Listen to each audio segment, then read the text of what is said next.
حوادث الإبل السائبة ما توقفت. فقدنا شباب في عمر الزهور، فقدنا آباء، فقدنا أخوان، فقدنا أطفال، فقدنا أمهات، فقدنا أخوات من جراء هذه الإبل السائبة. فمن المسؤول؟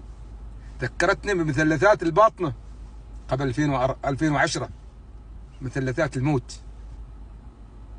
كل يوم وفيات، كل يوم أذكر ما أنسى 54 مثلث تم إغلاقه من حديقة نسيم إلى شناص، وخفت حوادث المثلثات وجدوا لها حل.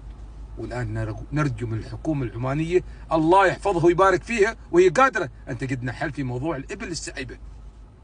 اليوم ولاية السويق تودع من أخير شبابها، والله ببكي، من أخير شبابها أولاد شباب في عمر الزهور.